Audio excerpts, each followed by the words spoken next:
Hi guys, Rachel here. I thought I would pop on and do an at present of sorts for all the things that I've been up to this April so far. I think it's like April 17th. I think it's the 17th. So I plan on doing an April wrap up in a couple of weeks. Hopefully I don't get too busy. So today we went to the MFA, the Museum of Fine Arts in Boston, and we saw a couple of exhibits. We saw what was it called? The Korean Wave, the influence of Korean pop culture on the West and the whole K-pop thing. And I enjoyed it, not quite as much as my daughter, but that's only because I've never really been into boy bands or any of that. So I remember my sister, like 20 years ago, was really big into all of that. And, and she, I don't know. I couldn't get into it. I never listened to NSYNC or the Backstreet Boys or any of that stuff that was popular when I was in high school. I listened to classic rock and I don't know, techno, Nine Inch Nails, that sort of stuff. But I gravitated a lot towards the costumes that were on exhibit, that were part of the exhibit. They were historical costumes for some of the Korean dramas that I guess have maybe become popular here. But that's just me because I love Asian art, so I just sort of gravitated towards some of the more classic styles, but it was fun. We had a blast. It was just my daughter and I, and she just had me walking all over that museum today. My feet are so sore because I was wearing a pair of leather boots that I have to break in, and I was trying to break them in, and I hope that I broke them in some more, but ow, my toes really hurt right now. So yeah, she's a riot. She really loves the Greek sculpture rooms, and we go all the time. I have a membership. I've told you guys this. It's just great because we can go pretty much whenever we want.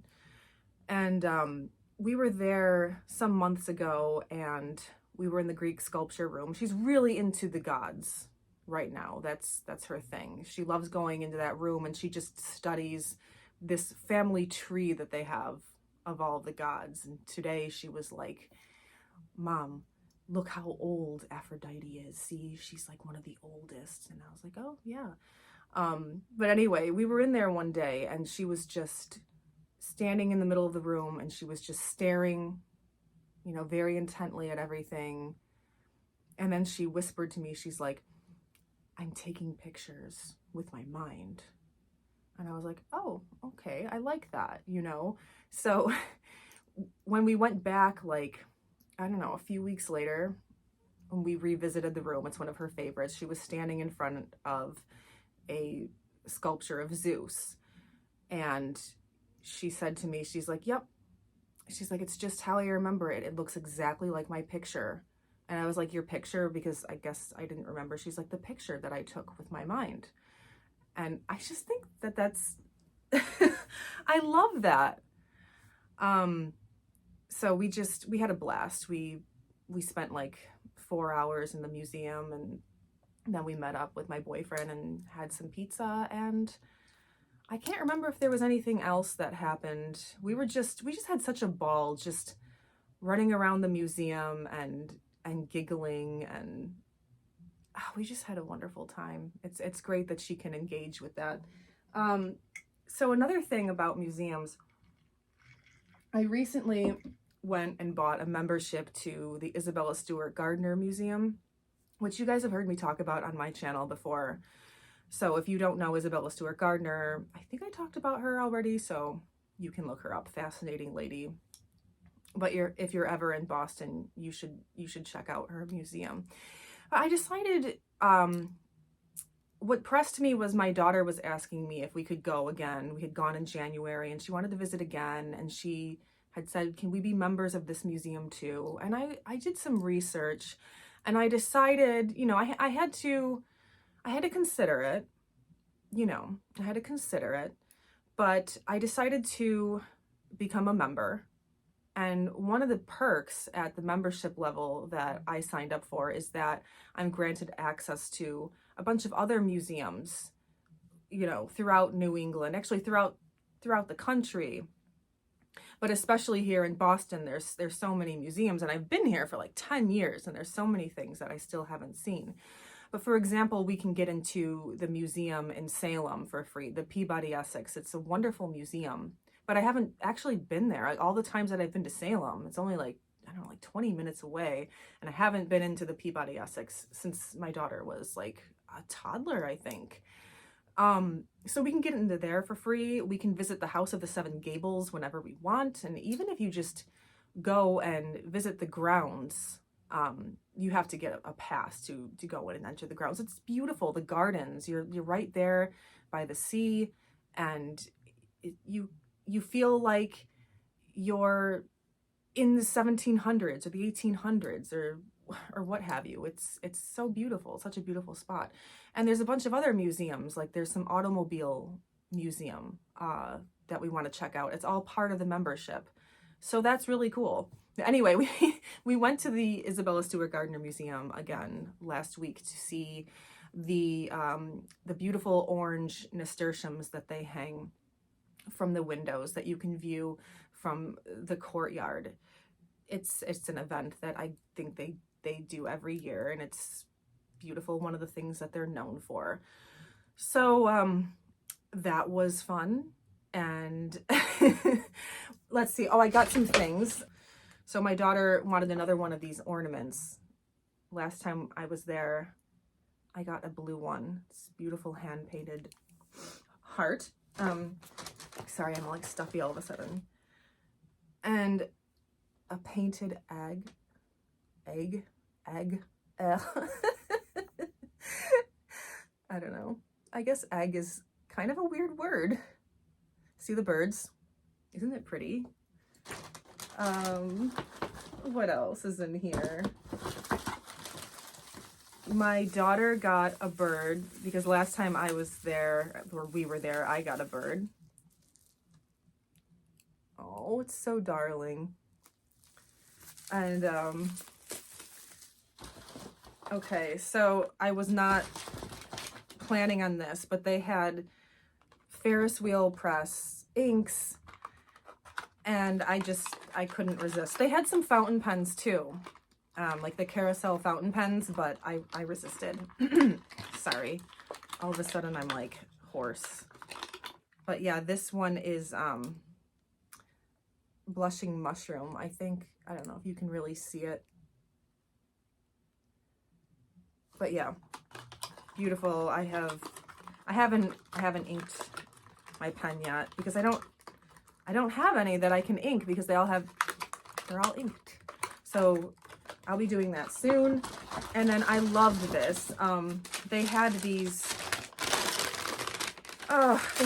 coasters that are replicas of the different tiles that are from some church, and maybe I'll insert some photos of the tiles, but they had so many of them and it was really hard to choose, but I decided to let my daughter help me, and this is the one that she liked, and it was a compromise because it was close to the one that I was thinking of.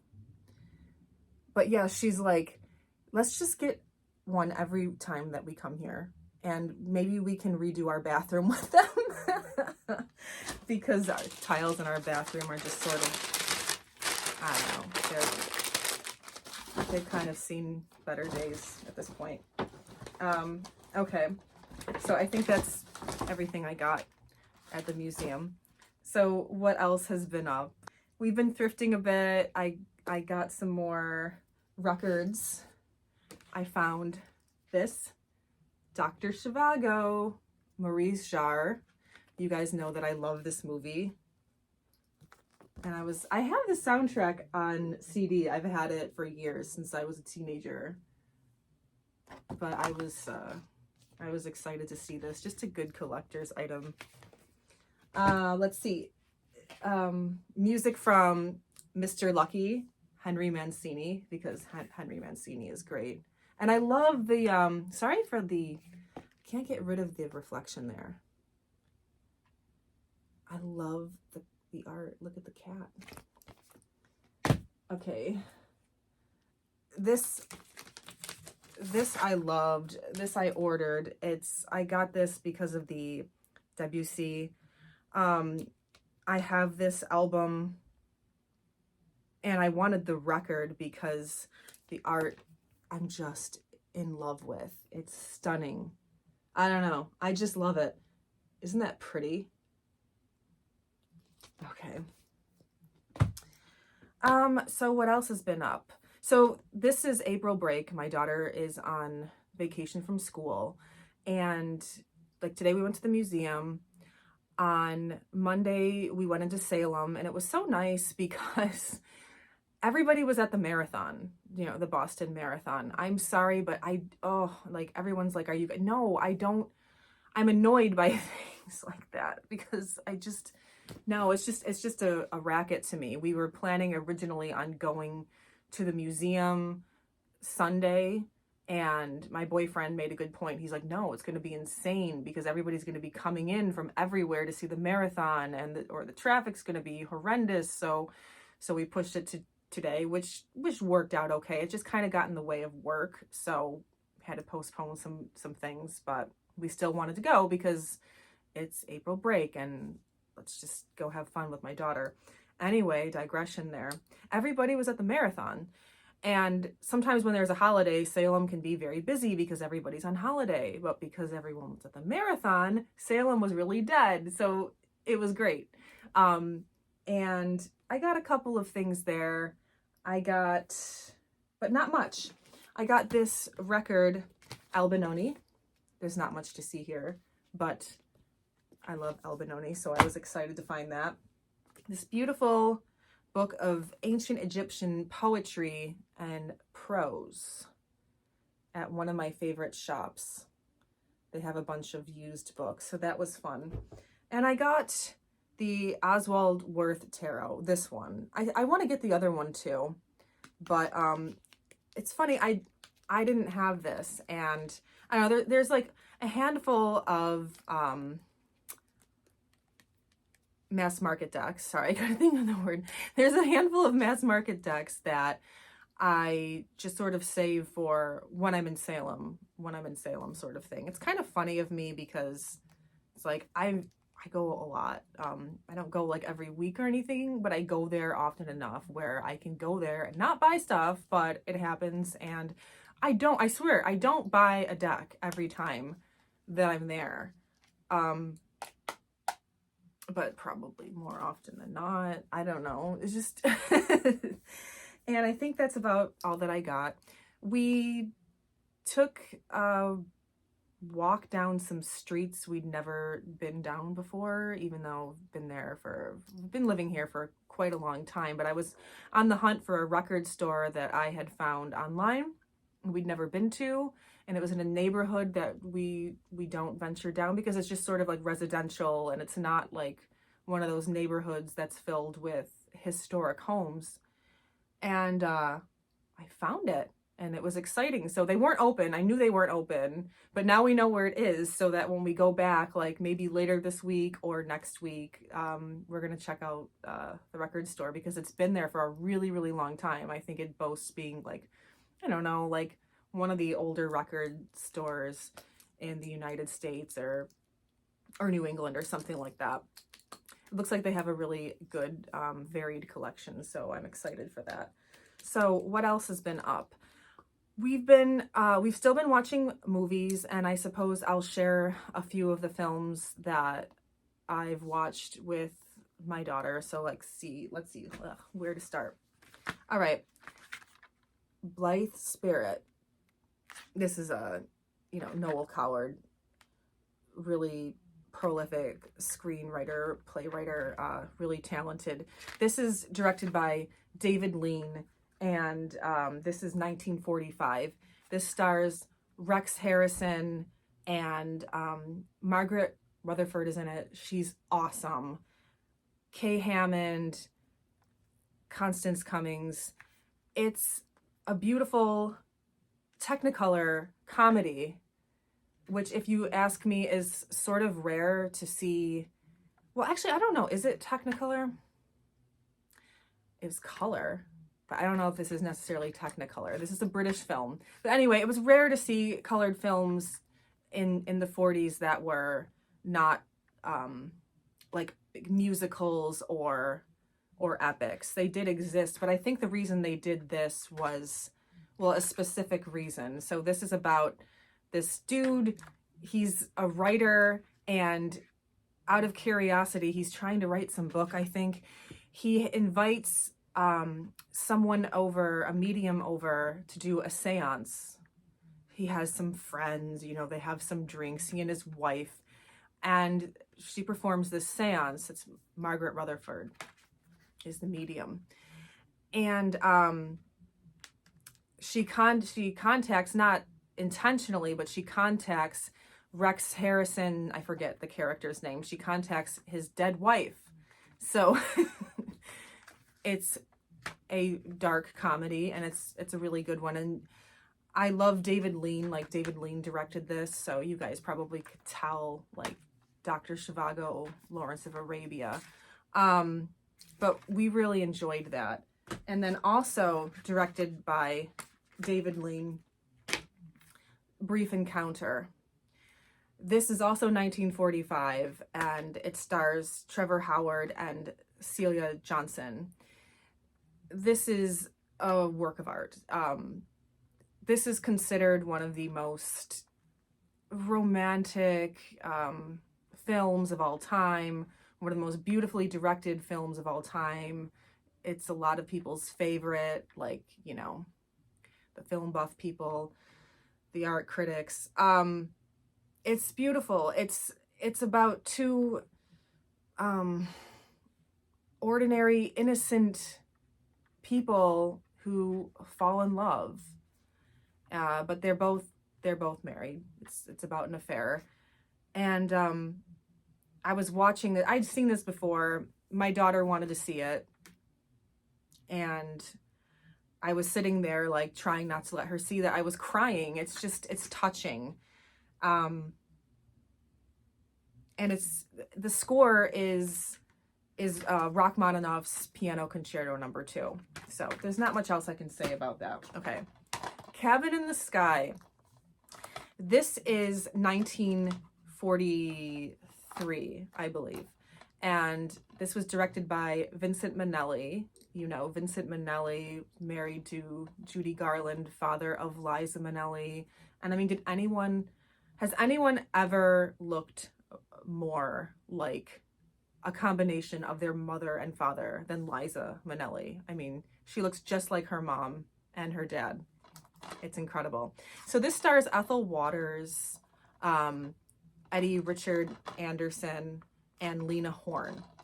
Also, Louis Armstrong makes a cameo appearance, and Duke Ellington and his band are in it, which is just, we love Duke Ellington, so that's really cool. So this is like a Faustian tale. It's a comedy, it's a musical comedy, and you know, it has a couple problems, I guess, with some caricatures, you know, some stereotypes. But that aside, this is a much beloved film of many people in many different circles, and it is well worth a watch. I love this movie. So the scene with Duke's band in the club, I was telling my daughter, I'm like, you used to be able to go to certain clubs and you would hear live music like this by groups like this, and people danced like this. Wouldn't that have been so much fun? So anyway, she's watching the scene and the audience is just going wild for the band, and she's like, she's watching the trombone player and she's like, who's that? She wanted to know who the trombone player was, you know, and I'm like, I don't know. I'm like, Mark probably knows, my boyfriend. I'm like, he probably knows. He knows everybody. And she's like, well, ask him. I'm like, no, he fell asleep. And she's like, well, wake him up. Like, wake him up. I want to know who the trombone player is. So I told him about it later. And that was really cute that she was so into it. She wanted to know who the trombone player was. Anyway. All right. The Misfits. This is 1961, directed by John Huston. It stars Marilyn Monroe, Clark Gable, Montgomery Clift, and Eli Wallach. This is another one that I want to recommend to people, but it's really hard to recommend because I don't know your tolerance level. So this was written by Arthur Miller. And if you're interested in Marilyn Monroe and her life, then you should watch The Misfits, because Arthur Miller, who was married to Marilyn Monroe at the time, wrote this screenplay for her so that she could play the part of Rosalind, and so that she could show people the actress that she was. And it's obvious to me that the character of Rosalind is very, very heavily inspired by Marilyn Monroe. Like, it's her. The acting is great. Clark Gable, this was his last film before he died. I think he died before it was released, and I believe it was Marilyn's last finished film. They're all great. I mean, Montgomery Clift, Eli Wallach. It's an important film. It is so profound. I don't really want to give away any spoilers, but I will say this, like, my daughter really wanted to see this movie, and I was like, well, you're 13, you can see it, but you know, I told her, I'm like, there's some really upsetting subject matter, you know, and I kind of told her maybe what to be aware of, but she really wanted to see it. She really liked Marilyn Monroe. She understood that it was a drama and that it might be upsetting. She watched Dr. Zhivago and some other films without crying, you know, not that I could tell anyway. Like, I used to bawl my eyes out as a kid watching Dr. Zhivago, not her. But this made her cry. She was laying in my lap crying, but she didn't tell me to turn it off. She didn't hide. She stuck with it. My mom had told me that she couldn't finish this film, but I told her, I'm like, okay, if you get to the point where you're watching this and you feel like you can't take it anymore, you can't watch it, if you've reached that point, then you should probably stick through it, because, not to give away any spoilers, but if you got to that point, then I guess what I'm trying to say is it's not going to get worse, it's going to get better. So stick with it. And I would like to tell you what it's about, but I don't really want to give away any spoilers. But yeah, a very difficult film to watch, but it's brilliant, and it's a really important film. And I think that I think a lot of people should see this movie. Okay, The Ghost and Mrs. Mirr. I struggle to say that sometimes. This is 1947, I believe, directed by Joseph Mankiewicz. It stars Gene Tierney and Rex Harrison. Also, George Sanders is in it. So this movie, oh, this is a beautiful movie. Let's see if I can talk about this without crying. So I saw this movie some years ago, bawled my eyes out. Just bawled my eyes out. And I wanted to watch it again with my daughter. And I had told them, I'm like, it was like the saddest movie I ever saw. That's how I felt about this movie, right? And I thought maybe, watching it again, considering I'd already seen it, I would be able to handle it. But I was sitting, my boyfriend and my daughter were sitting on the couch, and I was sitting in this chair, like a computer chair in front of the couch, so they couldn't see me. And I was crying.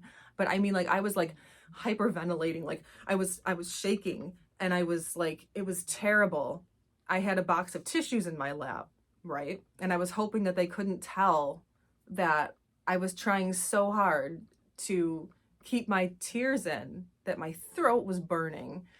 But what's funny is the movie ended, and my boyfriend and my daughter said, they're like, that wasn't such a sad movie. Like that had a really nice ending. That wasn't like that sad. And my daughter was like, maybe it makes you cry because it's beautiful, mommy.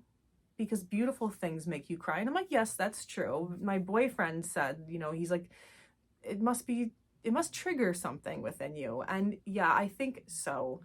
This to me is a movie about loneliness.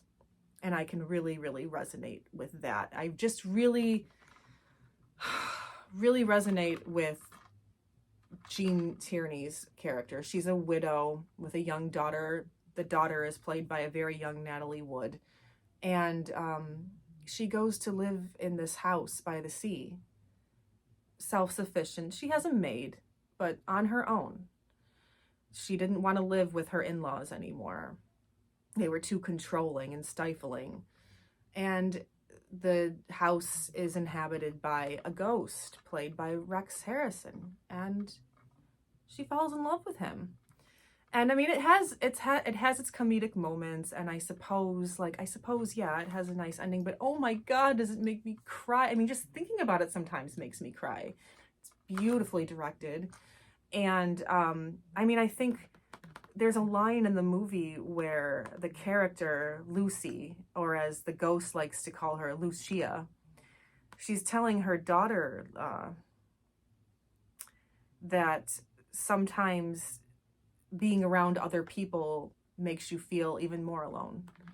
Oh, I mean, it doesn't help that the score is just gorgeous. Beautiful music has always made me cry. Always. My mother told me, even as a baby, I would hear music, especially like folk music, like Irish folk music, and I would just start like not crying, like turned it off, but I was sad, like melancholy, like something.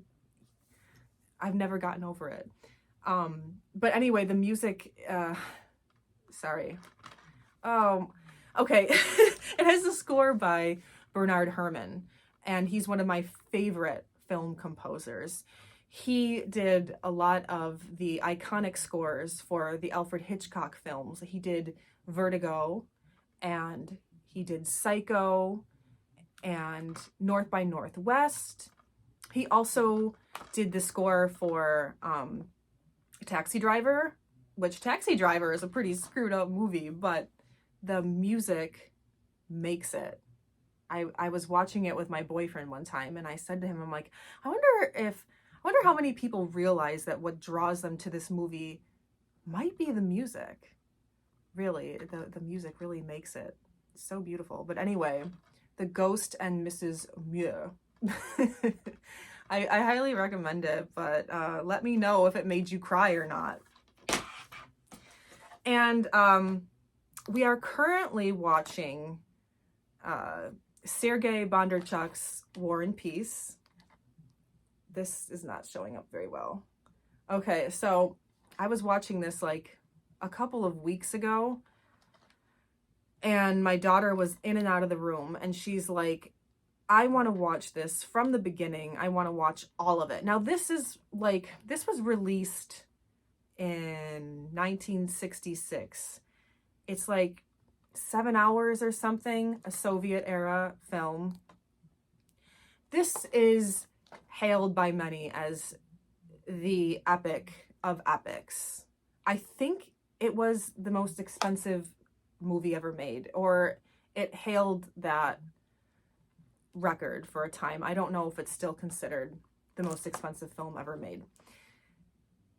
This is amazing. Okay, so I've read War and Peace a couple of times, and I discovered this movie on YouTube like I don't know how long ago, like maybe 15 years ago or more. And I couldn't believe that it existed. I had never seen anything depicted so faithfully on screen before. I'd never seen that before. I will say this, if you have read War and Peace and you watch this, you will notice that there is one, to me, sort of crucial storyline that is missing from this film. The characters are there, but the development is not developed. It's gone. And that's because there's a rumor that this is not War and Peace in its entirety. There's like an hour or an hour and a half missing, which wouldn't surprise me. They probably, I think that this was even more cut up for a time. This was like, years ago, this was like on VHS, like a 4-hour long version or something, and they kept finding more reels. This is the version to buy, the Criterion collection. If you're a fan of War and Peace, you have to see this. This is the War and Peace to see. You just have to deal with the subtitles. I don't mind them.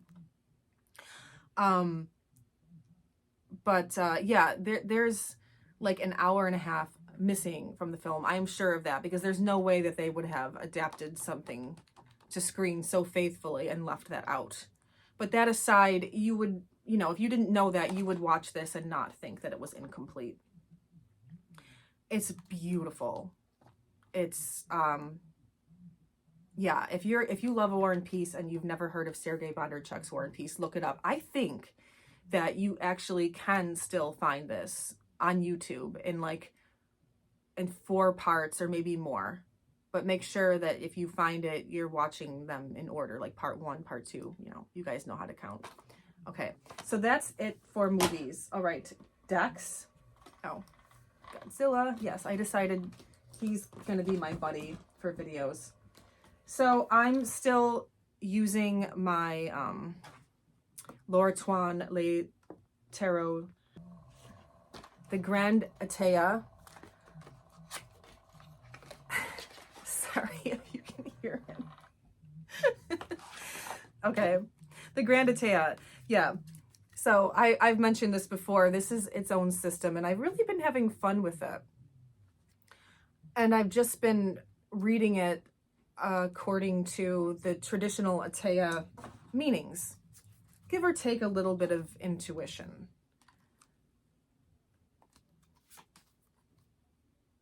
And yeah, I don't know. I really like how this feels in my hands. I really love the aesthetic. I've always been attracted to this deck. I guess for a time I put off buying it, well, because it wasn't always the cheapest, easiest thing to find. But I also wasn't sure if I wanted to really try and take, in my mind, I felt like I had to set a lot of time aside to really study this and learn it. I mean, maybe eventually, but if you want to read it